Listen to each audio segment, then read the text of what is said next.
Very comfortable, free stalls, deep bedding. Typically should be at least 8 inches, which would be something like 20 millimeters depth of sand in the stall. 4 turns per hour, which would be basically 400 cows.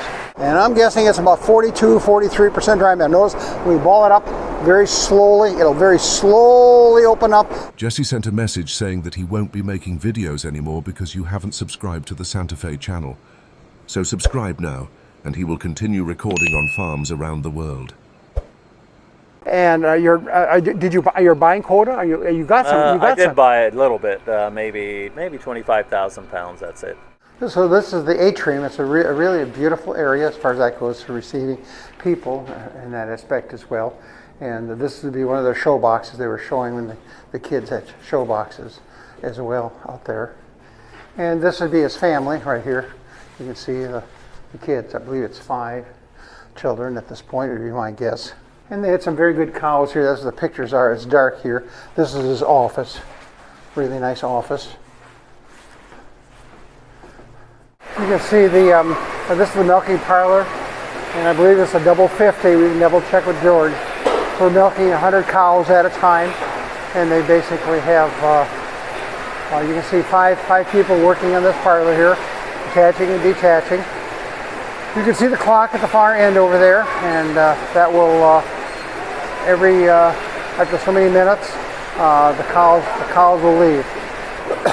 If we look at this side of the cows, you can just see how clean the legs are. They're really clean, really clean. All the milk goes down because there's a basement underneath here, so all the milk transportation is below ground, so there's no above ground, so the milk is always going downhill, so it makes it very convenient for the stability of it. You can see they've got automatic scrubbers here, so they scrub, they then with the automatic scrubbers, very popular, and then they strip. You can see the guy strip them, then they wipe them, and then the gentleman comes back down here attaching the machines. Generally they work the parlor in half, so they have a crew that works on this side of the parlor. This gentleman here is coming back up. We've got a dumper cow here, obviously. Yep, I think it's all day. I don't think the parlor is down very much. I'm not sure what the starting times are exactly, or ending times. For some reason the clock on the left is not running, but the one on the right, you can see these cows now have been in for 7 minutes at this point. And I think when it gets to be about 14 or zeros out, they're supposed to be moving. At one time it was automated, but I don't think I didn't see that happen here as far as that goes. So each 10 minutes, 50 cows are milked? I think it was 13 minutes from the time they started walking in until they were supposed to be gone, which means 13 minutes, that means 4 turns per hour, which would be basically 400 cows. 400 cows an hour. And most of these pens are set up with 400 cows. They fit pretty uniformly at that. 1 minute and 45 seconds from the time they started this cow, prepping the cow until they put the machines on. So that's a really good lag time. Should be about 1:30, and they're about 1:45 from the time they stimulate the cow until the machine is actually put on the cow. It's extremely good milk let down. The bowls just get gushing with milk, and these cows are really got a lot of milk in their mammary system. It's interesting, the young man here will come back and adjust the machines once when he gets done to get them more centered. We can see some of the machines initially are pulled this direction, and now he'll push them more square as far as that goes. I'm not sure why. There's 2 people on this team here that do the first 25, and the other ones have 3 men down there working on it. Basically, this is where they chill the milk with water to get the initial drop in temperature here. And so there's cool water going through there, underground water ground, to take the temperature of the milk down before it goes into the truck. You can see these are all the ports for loading into the truck over there. If we come down here,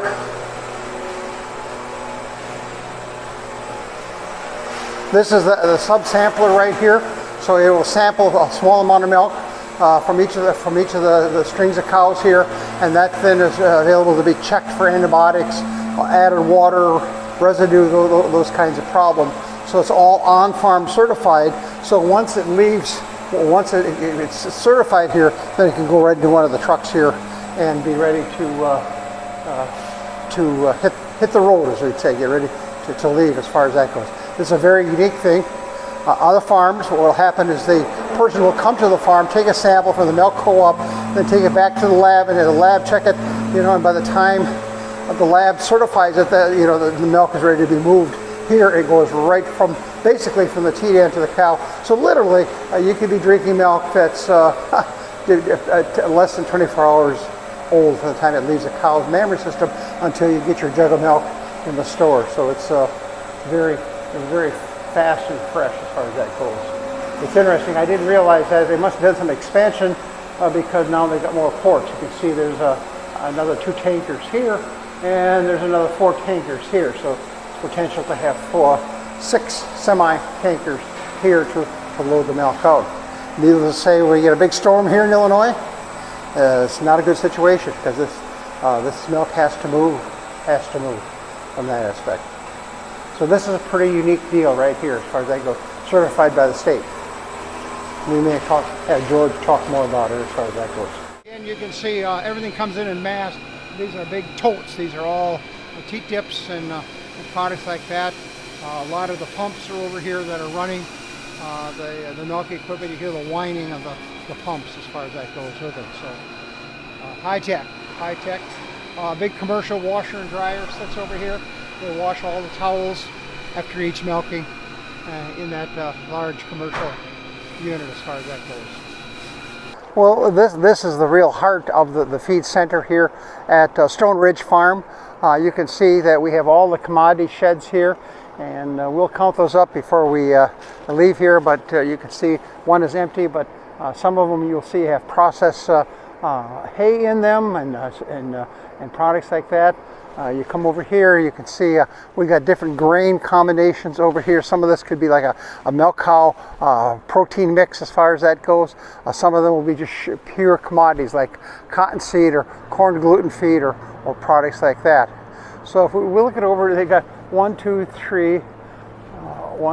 3, 4, 5, 6, 7, 8, 9, 10, 11, 12, 13, 14, 15, 16, 17.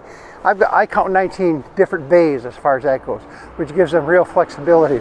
Designed very nicely because it gives protection from the north and from the west, and that's the prevailing winds would come in here in central Illinois. Yes, we get winds from the south, but it's not very common, and usually they're warmer as far as that goes. Notice the height of the roof line here. It means that the semis can back in pretty close and dump their whole load as far as that goes. Some will come in by dump truck or by elevated dump truck. Some will have live floors, which means that it empties out to the back of the farm or back of the trailer as far as that goes. You can also see, if we look over here, all the big silage pits we have here. These were done, and that's the movies you have of making some of these pits here. And you can see we've got a big silage pit over here. It looks like we have a haylage pit over here at this point, and we can drive over and take a peek at those.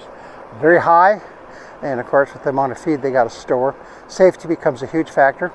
At the height of these pits, these bunkers, to be sure that there is no avalanche or anybody would fall off the surface, rolling back the plastic and the tires as far as that goes with it.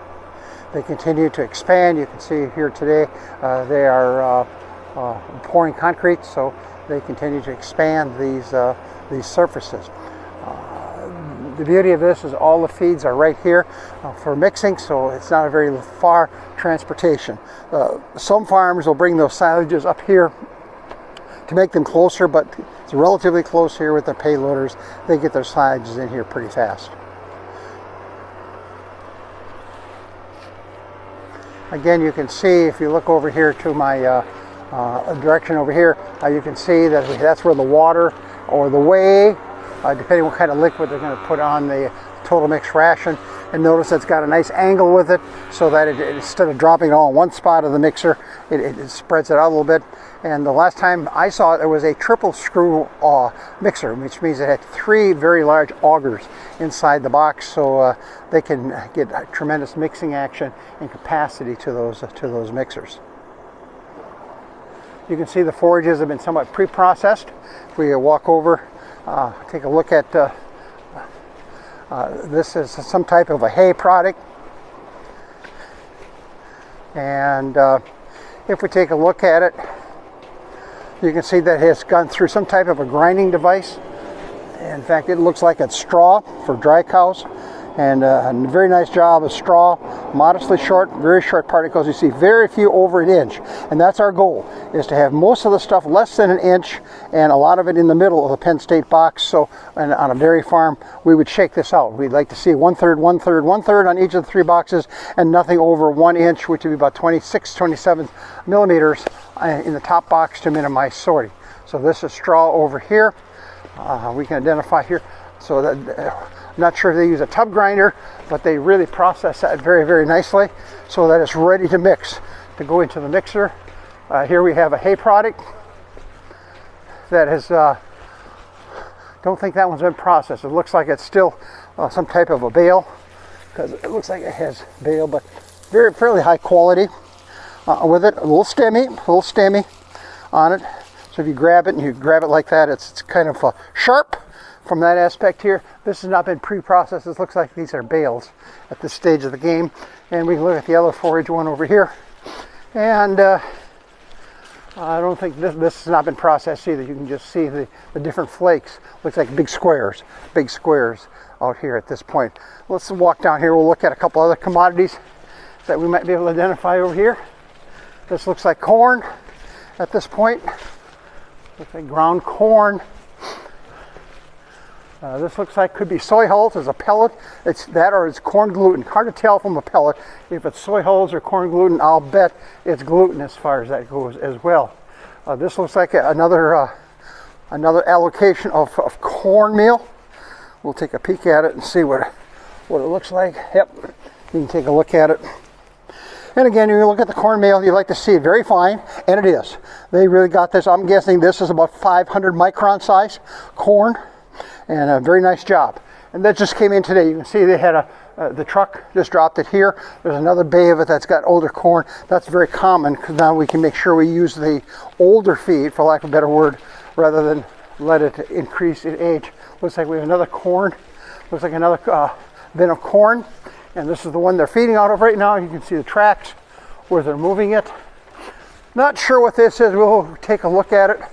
Looks like it's a composite feed of something, meaning it has a mixture of various feeds, and it looks like it could be for dry cows. It looks like I got straw in here, I got corn, I got some concentrates in here. So this is fairly common in big farms. We call a blend mix. So they'll put maybe 3 or 4 ingredients together, and so you'll put in 4 or 5 kilos of this rather than 1 kilogram of one feed and 2 kilograms of another feed. That makes 4 different mixes. This is all done here. That's normally done usually when the mixer is available, typically in the afternoon when they're not making feed for the cows. That'd be a composite mix. I'm guessing it's for dry cows.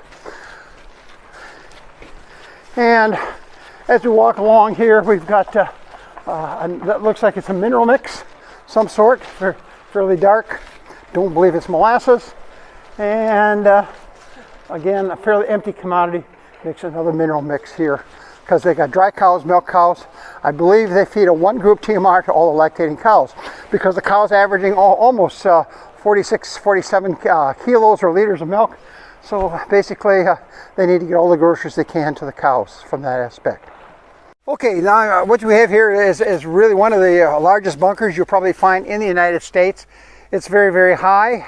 You can see that this is corn silage, so they will take off the face. This is the face, and you like to take off perhaps at least 6 or 8 inches a day. My guess is they're taking over a foot off of the face of this bunker here. You'll notice all the striations. That's because they're using a power rake, so it rakes down and it works very, very well to bring down and keep a very tight surface as far as that goes.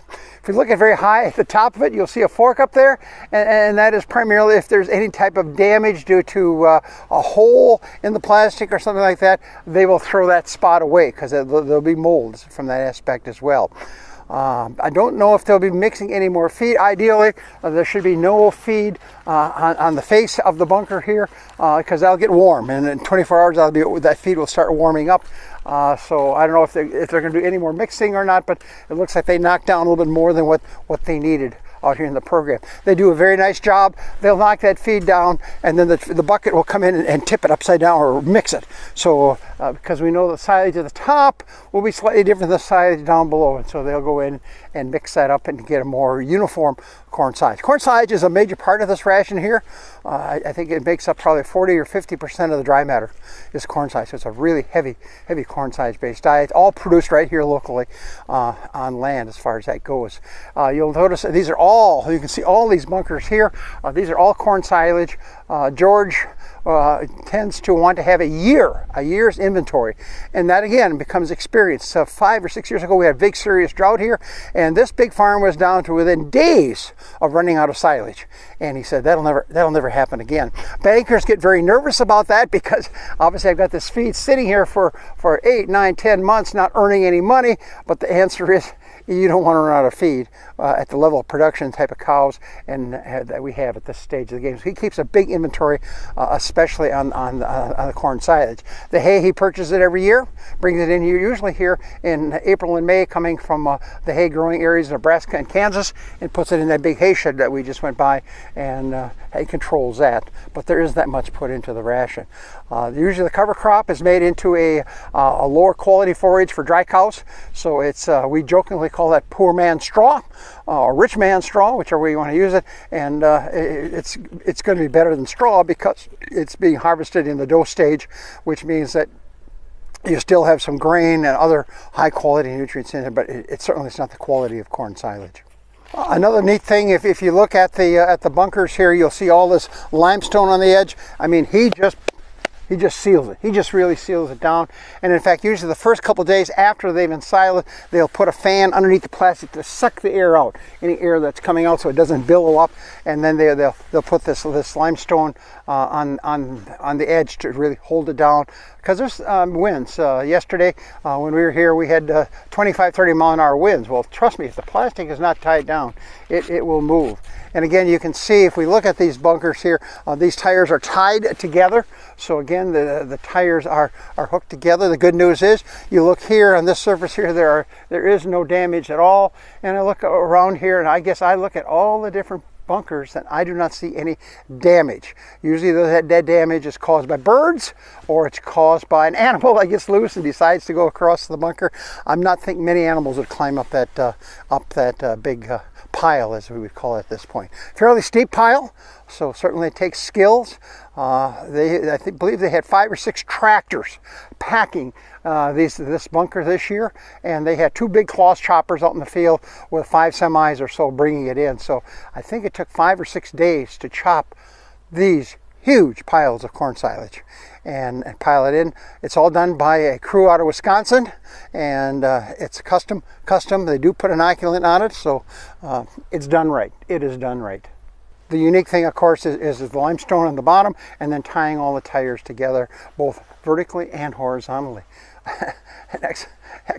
Excellent job. I'm not sure who does that. I'm not sure if they have a crew that comes in. One year it was the football team came in and did it, but I'm not sure they do that anymore because of liability. I think maybe the company that chops it also seals it.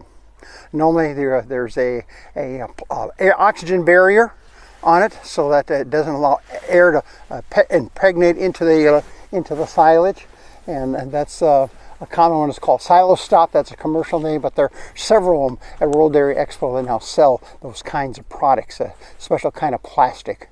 Always the white to reflect the light, and then the oxygen barrier is on below it, either as a separate layer or in some cases it is bonded to the white plastic and is a one application. We're not too high here. I would not stand over there. So this looks pretty safe, but you got to be careful. I call this the magic pen check. And if I can push this pen in here, that means that it's not packed. And I can't get my pen in here at all. So that probably means it's at least 16 to 18, more than 18 pounds of dry matter per cubic foot out there in the program. We look at the corn silage. And if you look at the corn silage, that's a theoretical length of chop. That's 3/4 of an inch, or basically 19 millimeters as far as that goes. A good job of chopping, very uniform, not a lot of stragglers. You can see a few little pieces of corn. Here's one corn kernel, and it's fairly hard, so we don't want to see any corn kernels in here. That's the only one I've seen so far. This one is, here's the second one. It's damaged a little bit, but again, if it mushes on me, like if I push it between my finger and mushes, then the cow will digest it. These mush a little bit at this point, and nice job, a good job here. This is loose silage. It's been knocked down. Otherwise, there's no way I could reach in there and grab it. I'm going to squeeze it, and normally if I can squeeze it and get juice out of it, it means it's it's 30% or less dry matter. So I'm squeezing it, and I'm squeezing, and I'm not going to get any juice. I'm not getting any juice. And then I open it up, and you can see I have moisture. It holds nicely together. I'm guessing this at 35% dry matter in the program. Again, I would tighten up the kernel processor rolls a little bit tighter. Again, I see a little bit more corn than I'd like to see in here, but it's not a lot. It's not a lot as far as that goes. All the cobs, all the piths are well broken up. We're not in one of the big barns. I believe these barns are 1/4 mile long, and of course it's a double four design, which is a really nice design barn here. If you look up in the area, you can see that we've got an open ridge. Really open ridge, wide open, so allows for that warm air to move up. Under here you can also see we got curtains on the side there down all the way because it's a fairly warm day, and you got all the fans on. So really putting good cow comfort in here. This is pretty comfortable. My guess is 5 to 7 degrees cooler than it is outside, and so it's worked very well here in the program. So see the TMR here. I think they only feed once a day out here, and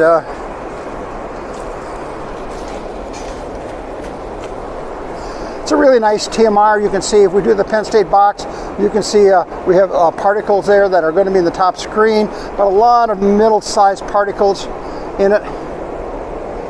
Got a very nice smell to it. Again, we'll do the old ball technique. So we'll ball it up. And I'm guessing it's about 42-43% dry matter. Notice we ball it up very slowly. It'll very slowly open up. That gets you into the low 40s. So I'm guessing it's sitting around the 42-43% dry matter. George may know that number as well. But nice TMR, as we can see. We look at the bunks down here. You can see there's some bare spots. So these cows do a little bit of sorting.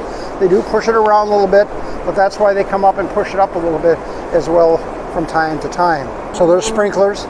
Usually those are put on with a certain time temperature, so it's cool, and it wouldn't be on now, but you're right, they got the sprinklers. Sprinklers are mounted right here,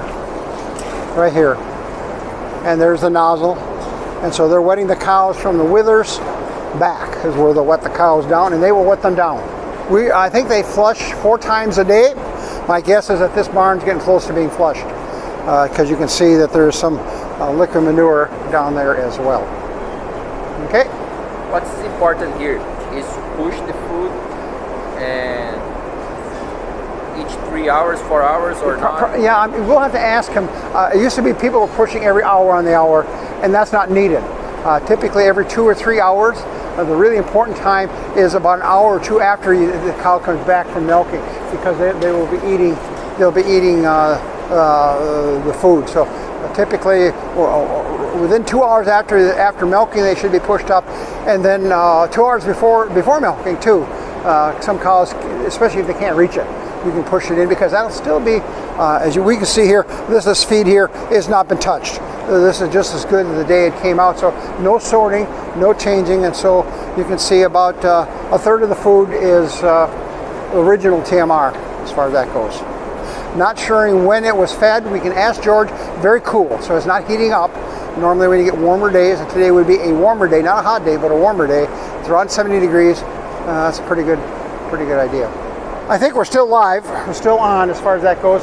Here you can see the sand lanes down here, and so they will let the liquid manure, and now it's diverted to the right. And so as the velocity drops down and it's pumped underneath here, you can see where all the piping is. That's where the manure is traveling down there. It's now diverting to the right. Over on the left side, that is allowed to drain at this point, and then they'll come in and pick that sand up and put it on the edge over here, and then use it in the future for sand bedding. Everything is sand bedded, which means that it doesn't grow any bacteria, reduces any risk, reduces the risk of mastitis in the herd as far as that goes. So that's the sand lane that works out here for George's. Then the liquid, once we get it drained out, it goes back into a big lagoon, and that's then pumped out either as irrigation on the land real close, or hauled by trucks and then a little further away, because obviously we have lots of nutrients here with 3,000 cows. Thumb rule is roughly about 1.5 acres per cow to get rid of the manure. So if you've got 3,500 cows, you need about 5,000 acres of land to effectively utilize the nutrients that are found in the manure. So most of that is under contract. George we have, and a contract meaning we'll bring the manure out there for a fee, and then we'll buy the crops on back. So it's a kind of a win-win. People discovered for corn, if you use manure, you'll end up getting 15 or 20 bushels more per acre than if you're using commercial fertilizers, because of the trace minerals and organic matter that comes with it out there in the program. This is the route to the milking parlor. So cows, when they got to be milked, this is the way that they go up to be milked, and then they come back on the other side. So that's how they get the cows up to the milking parlor. And the milking parlor is just basically one barn, I think it's maybe 2 barns over, right in the middle. It's right in the middle where all the milk trucks were pumping the milk at this point. Good news is, you look around, lots of cows chewing their cuds and very comfortable in the barn, very comfortable. Nice breeze with the fans. We had the Chicago Tribune wanted a song about how bad the cows are being treated in these big farms, and we talked about George's farm, and we say it's like a day in the beach with a shade and water in that. And after about 10 minutes talking, he said, well, that's enough information. I never saw it printed. I never saw it. He wanted he was coming at it at a different angle in terms of animal care, but really a nice environment. And the cows, when they produce 47 liters of milk, they're very happy, healthy cows. Very happy, healthy cows.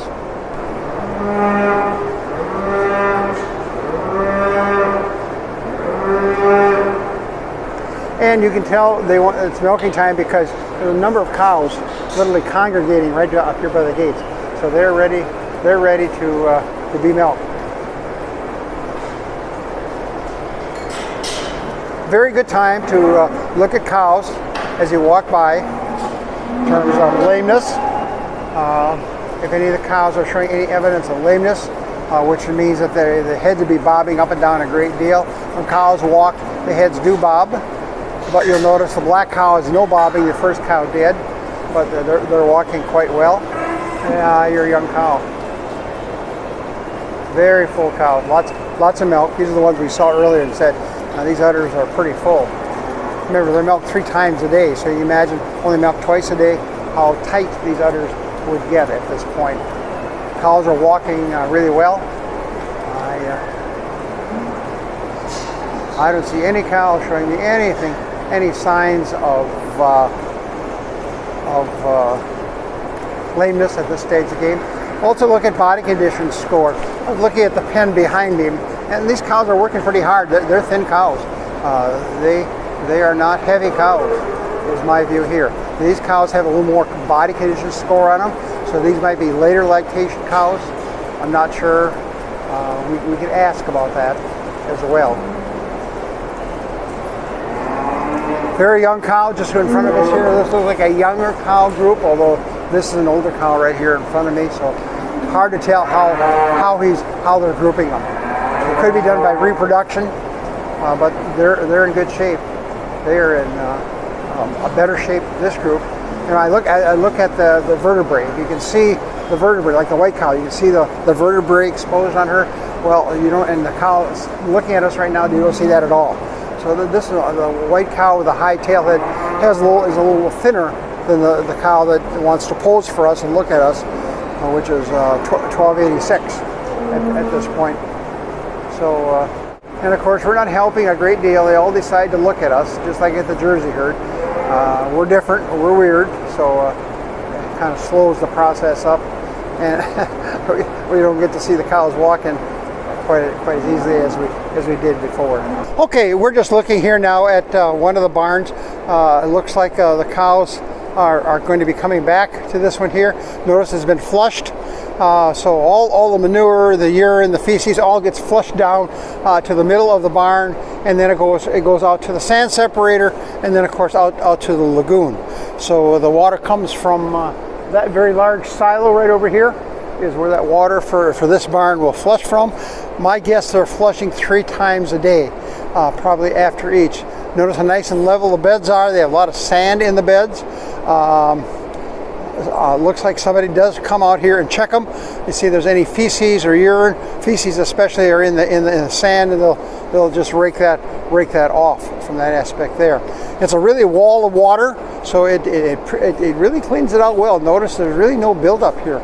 So I'm not sure what the speed of that water is, maybe 4 or 5 miles an hour, but it really does a very nice job.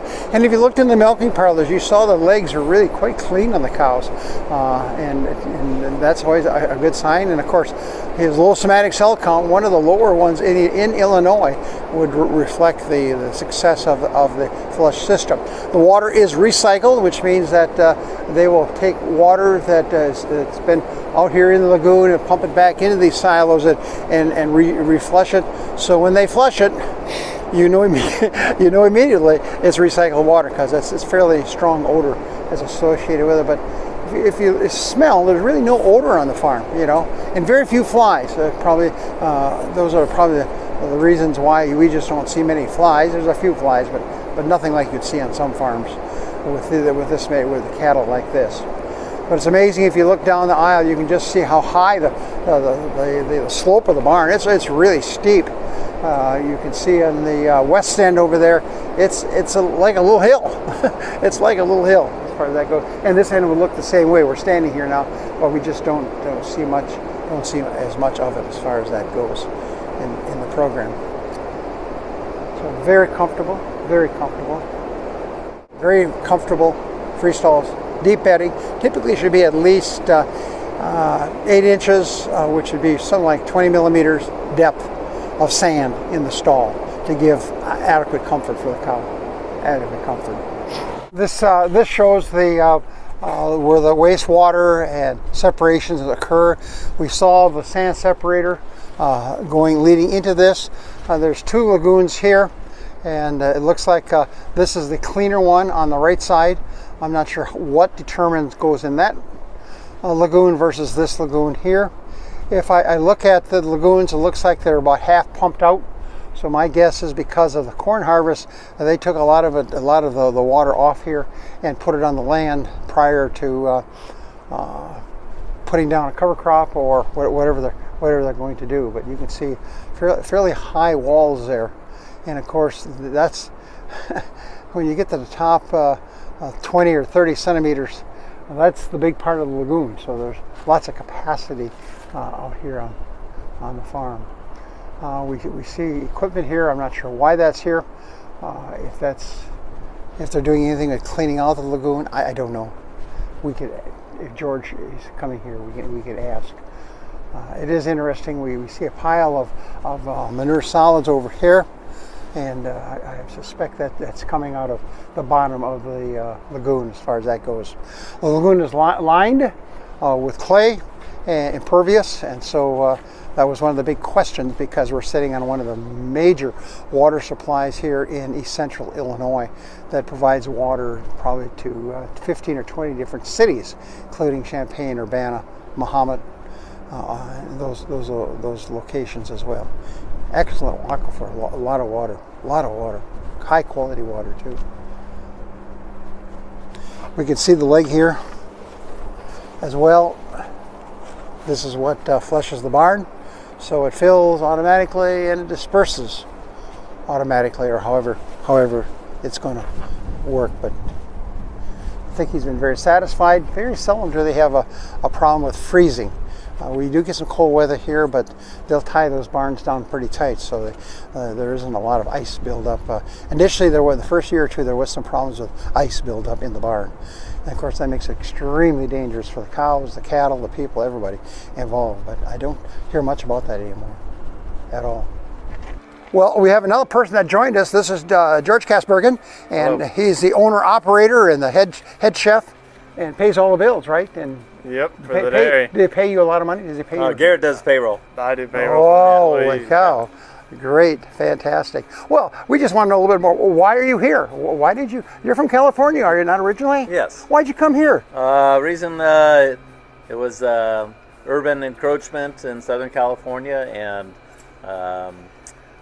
milk prices were better in the Midwest than in Southern California, and the feed is cheaper. So my dad says if you don't have to figure, then it's probably a good deal to move. That's right. Even though we moved 2,100 miles away from family, we're glad we're here. Well, the question might be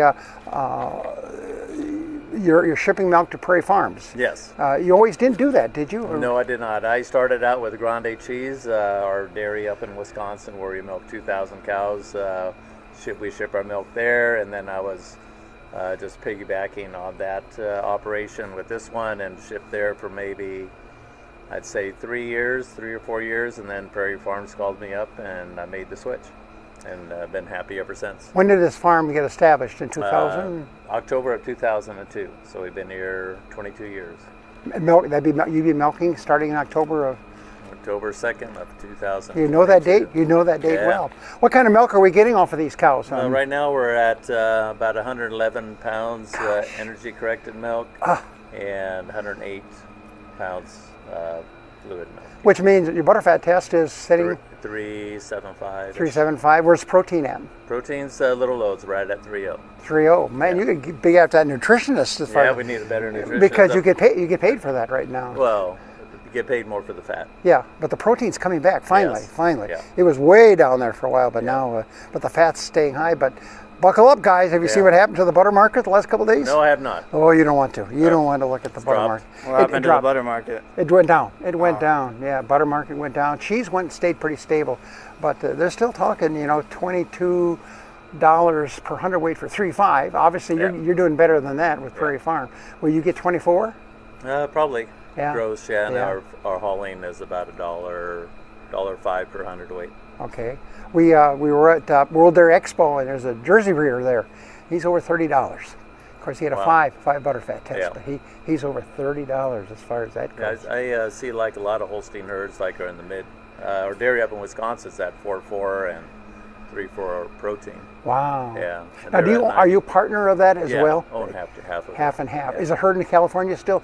You still get cattle? No, I have no cattle in It's California. all emptied out. My older brother is expanding his operation from 4,500 cows to 8,000. Going to put a rotary in, and 120 cow rotary, and expand.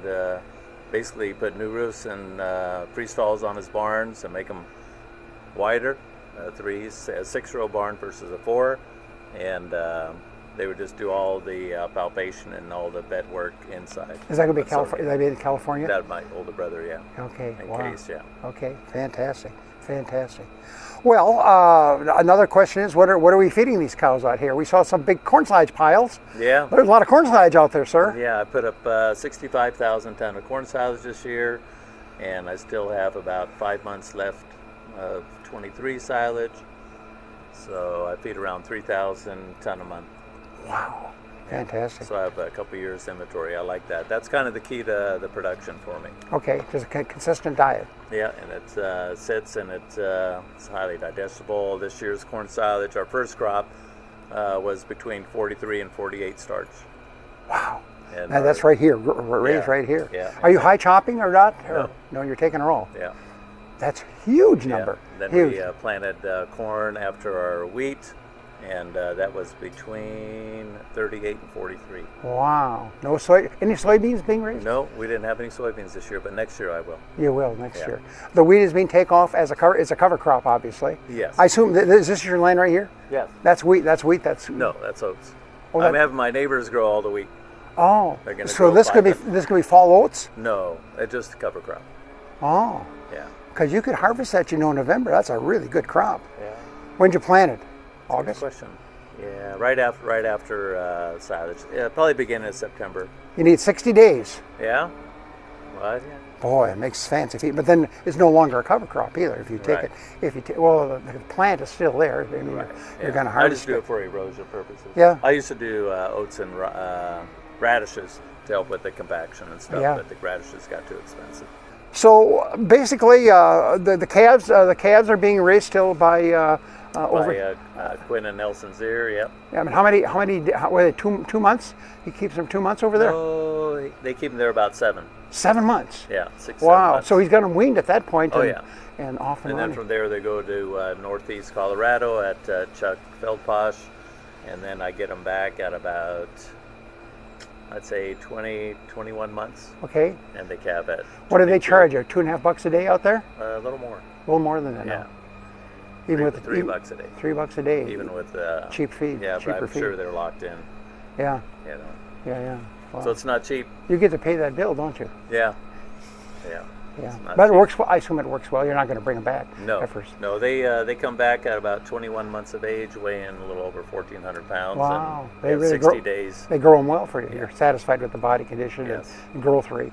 Yeah. Well, they put 1.5 pounds, 1.7 pounds on Yeah. those heifers. It's all your genetics, I assume. Yep. Speaking of genetics, how do you catch these cows in heat here?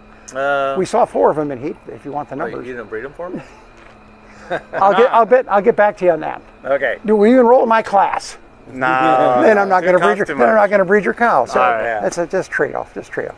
Yeah. So we do off sync where we synchronize, and our breeding days are basically Thursday, and we breed, and then we do our own preg checking. We do that on Fridays, and we dry cows on Tuesdays. Hoof trimmer also comes every week on Tuesday. My nutritionist comes every Wednesday, and so that's been Wow. like that forever. And you're with Dave Doyle, I assume he's your Yes. nutritionist. Yeah. Is he still with Big Gain or who's he? No, he's with Standard Nutrition. Oh, okay, Standard. Yeah, And good, then I good give him a company. majority of the feed or the mix or milk cow mineral, and I get a pro mix from Eastland Feeds. Okay, comes from Eastland. Gotcha. Very good. So it's a heavy corn silage based diet, I assume. We saw some straw out there. Is that for dry cows or some straw? No, we feed some straw to the cows also Okay. because the digestibility on the silage is So high. pretty fast. Are you BMRing the corn silage or No. No. Are you using a high starch corn silage though? Or are you? Well, I plant what the farmers plant, just for corn, whatever the yields them Oh, the most corn. so you don't have a say into the if Yeah. it's Pioneer or if Well, it's, or, just for my own land, not to my neighbors. Yeah. So how much land do you run here? 2,000. 2,000, and then you're running what? Another 2,000 rental? No. 2,000, and then I get 328. Yeah, 2,300 acres total. Total. And there's enough. That's enough land for all this manure. Yep. From all these Well, cows. I do put manure on. My neighbor just started last year. They have. I'll put it on about 1,600 or 1,800 acres of their land. Oh, okay. Yeah. Okay. Now, do you give that away or do? No. Good man. Yeah. So last year I put 20,000 gallons an acre, and I charged them $150 an acre for that. And that's based on the nutrients that you're putting on. Yes. And so basically it cost me around $300 an acre to put it on. I'm only getting half back. Oh. At least I get something. Yeah. Okay. So that's all coming out of. Now it looks like the lagoon is about half empty. Is that right? Yeah, we have another 50 million. We pumped out 50 million on my land, and we're going to pump out another 50 million on the neighbors. And that's all truck driven. No, it's all drag hose. Oh, drag hose. Drag hose and injected. So where's the $300 coming from for? It's 0.14 cent per gallon. Per gallon for the drag line for Yeah. the company that drags her in. Yeah. How do you get it over there? Underneath the road or? We'll go onto the road and Through culverts or just something? 2 or 3 mile long hoses and Wow. booster pumps. Holy smokers! Yeah. Yikers! As far as that goes, is the breeding done by a bull stud or your personnel? Who does the injections of the hormones and who does the breeding? All my guys. I have 4 guys, and they all know how to breed, and they do the injections, and one guy does all the preg checking. So we just do it all in-house. Wow, phenomenal. What kind of a preg rate? Do you know what kind of preg rate you got in the herd? Right now, I think we're running around 32. Fantastic. Congratulations. That's excellent. The weather actually this year was a lot cooler in July and August, and especially July, than normal. So we got a lot of cows pregnant in July versus almost nothing in July when it was so hot. Doing any embryo implanting under heat stress or No. embryos? No embryos. No. Thinking that some people are thinking about it, probably in Florida, where it's really hot. It appears they get a little better conception rate by having the embryo rather than the semen going Right. in. As far as that And goes. when it gets super hot, then we'll just we'll use Angus and sex semen, and then if it's really, really hot, then we just do conventional 100%. Okay. So at least How much sex semen are you? How much sex semen are you using? What percent would you guess? I'd say 50-50. 50-50. Yeah. And what about beef on dairy? That's the other 50%. Yeah. The other 50 is beef on dairy, and all the heifers, probably 99% is all sexed. Yep. 3 times. Yeah, you'll breed them 3 times, and Yeah. then you'll move to the Angus after that. Angus after that, and after the 4th service, then they're gone. Boy, hard nose. Hard-nosed, yeah. Hard-nosed guy here, Yeah. I'll tell you. Even if they're a good cow. Yeah, that's it. Those good cows that after the 4th breeding, do they go some other place to another farm? No. No, they go to slaughter and they get $2.50 a pound. So. On the rail. Yeah. Where does that go up to Wisconsin? No, Green Bay? that's being sold in Colorado. Oh. Those heifers. Oh, the heifers. What about the cow? What about the cows? Yeah, I'd send heifers? I see what you're saying. Yeah, I send 1 load a month after test day to either JBS or American Foods Direct. Which is located where? Not in Illinois, are they? JBS is in Green. Well, they're kind of all over. They'll send cattle to Pennsylvania, Iowa, Green Bay. American Foods is building a plant right outside of St. Louis right now. Okay. So I think we had 257 on the rail this last month. What will that net out for you for a good It was cow? like $2,100 a cow. Wow, is that right? Yeah. Phenomenal. But it costs you about $2,700 to raise a heifer. Yeah. But now they're going for $3,000, especially those Springers, crooks in California. They're really paying a high I price. think if I had to sell some today, I'll probably ask $3,500 since I'm from California for the crooks. Yeah. Yeah. So are you now going to switch a little bit and even breed more heifers? I have quite a few heifers coming in.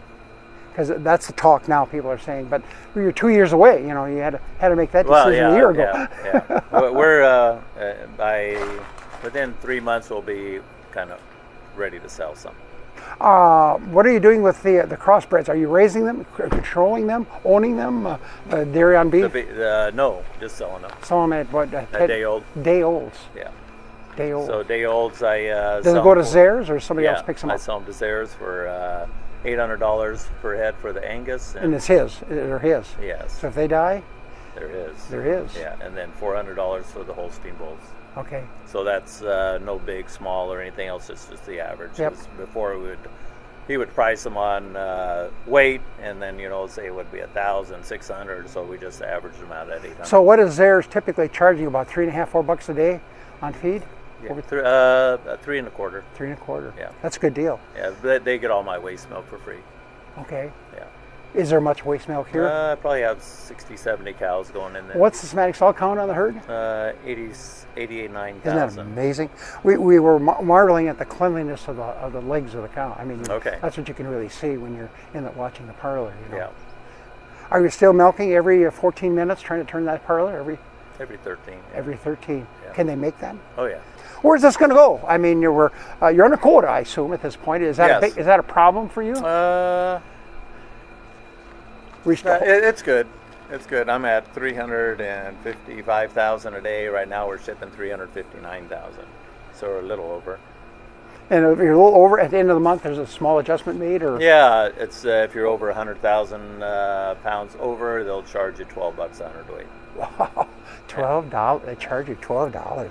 Yikes. I had some years, I don't know, maybe it was a couple years ago, that I think it cost me like at least $500,000 in overcharges. Wow. But they were at 15 at that time. Yeah. The milk was probably 16 or something. But see, this is, 12 is not bad. No. If you average it out over the whole thing, it maybe comes to Yeah. about 25 to 40 cents a hundredweight, Okay. Okay. which is not bad when you're at 23. Yeah. Yeah. Somebody was saying that these bull calves, Holstein bull, adds about $2 or $3 per hundredweight to the profit line. Yeah, It's it's a a lot of income. it's a big number. Yeah. I heard you sell some to the university too. Yes, I do. And $800 I heard you were Yes. charging them. Yeah. Where's that loyalty, fella? Where's that loyalty? Yeah, but I buy them back. I heard that. Well, then Sean buys them back for me, and then he raises them. But then do you pay the university for the gain? No. Well, yeah, I mean, they, a deal is a deal. I asked them. They probably got paid by the pharmaceutical company or something. Oh, we would never do that. No, We would never do that. We would never do that at the University of Illinois if you become a student, just so you know that. I don't even use Okay, what did you do right when you moved here? You said, boy, this is the best thing we ever did when we got here, and boy, this is a bonehead. We should have never done that, whatever that is. Oh, on the facility? Yeah, anything on the There's facility. a few little mistakes here and there. Overall, everything works really, really well, except for my exception barn. The flume or the flush lane over there is kind of small and narrow, so that's my only drawback that I wish I did different. Okay, okay. What did you do right besides moving here? Was this the right move? Yes, definitely. Yeah, yeah, we've done really well, and Prairie Farms is a great co-op to ship to. They pay this last year, at least they paid really, really good patronage. I heard they- over $227. I think it was. $227. And, That's amazing. That's about 10%. That's a 10% bonus or more. Yeah. Yikes! Yikes! So they paid a 60%. They will pay 60%. They did pay 60% in cash, and then 40% in 7 years. Yeah. So that was really good. I kept asking him how I get some of that 7% interest-free money, but I never seemed to get a call back. Yeah, but it used to be 2% or 3%, right? Yeah. And now it's probably 7%. Yeah. But I mean, to have it for 7 years with no interest. Right. Yeah. That's you can make money on that, can't you? Yeah. On that as well. Yeah. Fantastic. And you're buying quota? You got some? I did buy a little bit, maybe 25,000 pounds. That's it. But then my thinking is that with milk production and number of dairymen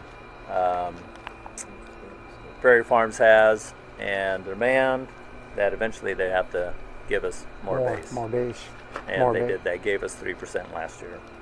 Which is pretty significant, actually, in that respect. I heard that from some of the producers as well.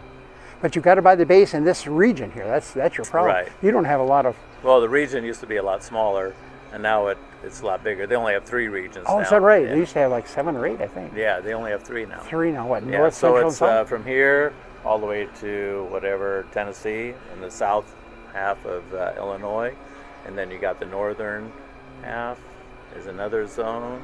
I think Wisconsin and Indiana. That's another one. So there's 3. Yeah. I Zone see. 1, 2, and 3, I see you guys bought a new plant again. Can't remember what state it's in. Yeah, I read that too.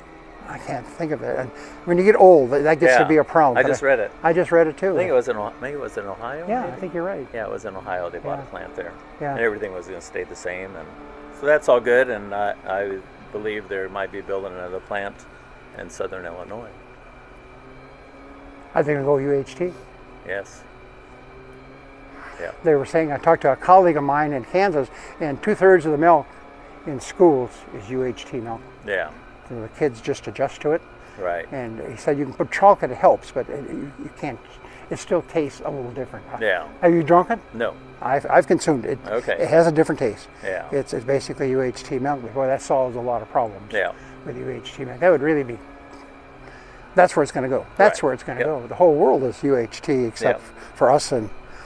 And then they compete with Fairlife too. They can compete with that too if they want to. Yeah. Yeah. They ship that coast to coast. But will that co-op? Why doesn't our co-op make a product like Fairlife? 50% protein, 50% more protein, and 20% less lactose. Yeah. I mean, that's got consumer written all over it. Oh yeah. All written all over it. And we're anyway enough. It's not. We don't need to talk about that. Right. We talk about you. We got to talk about you. Well, you're not going to add much more base here. Nope. You're not going to. Are you going to expand to another state like all these other big guys do? I had to fill out the piggy bank, you know. But yeah. Well, that'll happen. You only need a couple more months. Well, you know, I think with the per diem that I'm going to get, I should be able to afford it now. That's right. Maybe try to get into that Appalachian order a little bit into that area. But yeah, if you want to ship to Prairie Farms, of course, then you have to take your base with you. Did you did you ever hear from the U of I? What do they do with? They're only milking 80 cows. They used to milk 225. What did they do with their base? Yeah, I don't know. Well, can they sell part of it? I don't think know. They can sell part of it. Can they? I don't know. That's a good question. See, I'm just way too Dutch, way too much Dutch. I mean, we would squeeze every penny twice, try to get that double it as far as that goes as well. Yeah. Well, I'm just trying to think. We got what's going to happen is they'll superimpose your answer when we're in the various parts. Okay. Various parts. So, okay. So we were in the parlor. Yeah. Tell me a little bit about the collection of samples of milk. It's collected here at the farm. Yes. Tell me how it's done. You're certified by the state, is that right? Yeah. So what does it do? So we have a drip sampler in the loadout room that drips or mirrors basically what goes in one tanker. And then we just shake the sample up a few times and then put it in a bar-coded sample bottle, and that's what they take with the truck. Oh, they take it with the truck. Yeah. So it goes with the truck. Goes with the truck, and then actually it's evaluated wherever the truck stops. Right. Wherever plant yeah. that's a. And then like the tankers we have now, actually, we used to only have 6,400 gallon tankers. Now we have 7,800 gallon tankers. So we cut off at least two semi-loads a day. Wow. That are being combined into 5. So you how many do you have leaving here? 4 or 5 tankers a day? 5 to 6. 5 to 6. Yeah, 5 most of the days, and every so many days. And Prairie Farms coordinates all that for you. You don't have to. Yeah, they coordinated with the milk truck driver, with the dispatcher. Yeah, we saw a guy from it was all Dodge. It looks like it was Dodge. Dodgeville, yeah. They haul our milk in Wisconsin too, and they also have. We at our dairy in Wisconsin, we also have electric semi truck that brings milk to Grande. So they're like on a tier 1, saving the environment. Okay. Okay. There's 2 basins out there, one on the right, one on the left. What's the difference between the 2 lagoons? I have 3 solid settling basins, and that's where all the solids go in. I go 4 months into each solid settling basin, okay. And they flow into cell A. Cell A is 800 by 800 and 25 feet deep, and then from there it flows into cell B. But we mainly just empty the 3 solid settling basins. So the one way to the right is cell B. Cell B. Yeah. Is that where you pump the water to flush? Yes. Yeah. That's where the flush water comes from. A and B. Both. A and B, yeah. And both. Are we flushing 3 times a day? How yes. often? Yeah. During the typically. Well, when the cows are out. When the pusher comes, it brings the cows in, and it'll turn the pumps on. Okay. Oh, one last question. What's your labor situation here? Obviously, everything is harvested, planted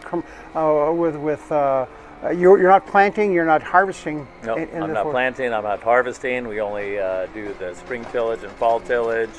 And then as far as labor on the dairy itself, during COVID and stuff, it was kind of hard to keep everybody because everybody thought they could take off and so on and so forth. So you have to pay your labor a lot more, about $18 an hour, and I have about 35 to 37 employees. With the dairy? Yes. Now, I think one I heard one time was like 23 or 24. Does that make any sense to you? How many? 23 or 24. No, I never had that. Never that low. No. Never that low. At the dairy in Wisconsin, that's what we have up there. Okay. Yeah, 23, 24, yeah. Okay, I've been up there once too, but no. Yeah. I'm getting old and senile, so fantastic. Yeah. Okay, housing is not on the farm at all? I don't provide any housing. Are you going to do that? Do you see that some of the newer farms in Wisconsin? Yeah, I see that. It could be beneficial to do that, yes. But that's just another thing to manage. And I think. But you got a man who can manage that very well. Yeah, and then we got those. I think Quinzir actually has some of those. What are those A1 worker? What do you call those that come over here for a year or like 8 months and have to leave? Like A1, they're on like a different kind of visa where they have to go back 3 months or 4 months out of the year. Okay, and then they can come back. Then they come back. Yeah. Gotcha. And you have to provide housing and all this stuff for them. And actually, my guy that chops my silage and pumps manure, he has a bunch of them from South Africa too. Are they white? I mean, there's yeah, a lot of they're South like Dutchmen. They're what? They're Dutchmen. Yeah. Yeah. So yeah, there's wonderful not much dairy work. farms in South Africa. Wow. Yeah, so there's not too much work for them out there, and then they're really good workers, and a lot They of know the dairy. teenagers nowadays and the young 20-year-olds, they don't want to work, so the silage guy started bringing them in from South Africa. Will your bookkeeper answer this? Do you have a rough idea what it costs to put a ton of corn silage on the pile? In other words, they're going to chop it, they're going to pack it, they're going to truck it. Do they cover it as well? No, we cover it. Who covers that for you? My guys. Excellent job. Yeah. They tie all those tires together. they have to tie them both together. ways, and then you still put the fan underneath Yes. for how many days? Probably that big pile, probably about 10 to 14 days. Suck the air out, Yeah. and then you put down the limestone, or the limestone's down there already. Yeah, limestone's already on there, and then we'll suck the air out, and then when they get the tires on, we take the fan off. Right. Well, we got 2 fans on the big pile. Wow. That's 55,000 in that pile and 10,000 in the other. Wow. So yeah, say the chopping is $14 a ton. Chopping and packing is 14. 14. Yeah. Okay. So- A useful number, because that comes up at some of our dairy meetings, and the old number was like 7 or 8, but that was 7 or 8 years ago. Yeah, they can't do that. Can't do it for that. They got $1 million machines. I was seeing Jim Baltz's footage. You had 3 choppers here, but running 2. Is that right? Yes, and at the end we kind of ran 3, and then we had 5 packing tractors. Yeah. Just amazing to watch. Yeah. And boy, they had a system how they packed too. Yeah, they just go around, follow the leader. Yeah. So it costs, say, $14. The tarp was, I'd say, about 15. It's actually, we do put the silo stop on it, and we have that 12 mil silage tarp. But they also put like a silo stop on it too. But we just put on the silo stop for security because it's a big pile, right? So there's two layers of silo stop? Yeah, on the 12 mil, they put a layer of silo stop. They glued it inside. So it's in part of the tarp. Part of the tarp, Gotcha. yes. So that tarp. There's an argument how effective that is, but that's okay. Yeah, I don't think it's that effective. But anyway, so we put the silo stop on first, then we roll the big tarp over it, and then we glue it to spray it, and then we get 20 guys on one side, pull the tarp down, and on the other side, and then put the fan on. We're done. But you keep using the word tarp. It's not plastic. It's a tarp. It's a tarp. It's a tarp. It's Yeah. not like a canvas tarp. It's a plastic. Yeah. 12 mil. 12 mil, yeah. That's heavy So stuff. normally it's 6, right? 5 Yep. or 6, Yep. whatever. So yeah, so I'd say the tarp and the Do you have to silos- pull it over the top, or do you get it up on top and then? We get it on top, and then we have a high hoe, like that thing. Okay. And then we just pull it as we're putting the 60 feet of the silo stop on each side, and then we pull it until we're at the end, and we pull on one side and pull on the other side and put the lime around it, and we're done. Wow. So yeah, so I'd say Can you cover it in a day? 2 hours. 2 hours, yeah. Wow. The 10,000 ton pile only took us an hour, but the big one was 2 to 3 hours. Yeah. Wow. Oh, and hopefully you don't have a windy day, I would guess. Yeah, I think it's bad. So yeah, so let's say that chopping is 14, and then you got, I'd say the tarp and silo stop, say about 5,000 for that, yeah. So yeah, so I'd say 20,000 to cover it, and the tarp. But help me back to per ton basis. Per ton basis. You're a smart man. You can do that faster than I Got a can. calculator. So yeah, so my all-in price with 5% shrink, because I only since I have a drive-over pile, I'm doing 5%. Normally I would do 10% shrink. Yeah. So my all-in cost is 40, and that's including, I think it was December corn futures. I think the first full week of September was around a little over $4. Yep. About $4. So and the moisture was 64.5. So $48 per ton fed, including the shrink. $48 a ton fed, including the shrink. Yeah. Good number. Wow. Useful. Yeah. You've got the data to back it up. I mean, that's. Yeah. So I'm not over sure. there at I'm not that- sure that'll be the tape, but it will. Yeah, so that right now on the just silage alone, I have $4.8 million sitting there. And I bet your banker goes nuts because you get all that value sitting there. Yeah. But I can remember the year you almost ran out of feed. Yeah. I can So I said, remember. I better pour more concrete and put up some more acres. And this year we averaged, I'd say on the first crop, 29.5 or say 30 ton, and the second crop was 27. When you say crop, Corn silage. you have two crops. Yeah, one I planted right after the wheat. After we put up the wheat, let's up at corn behind it. Okay. So that was our second crop. Okay. So that was 27 ton an acre, and corn that was planted in April, that was 30 ton an acre.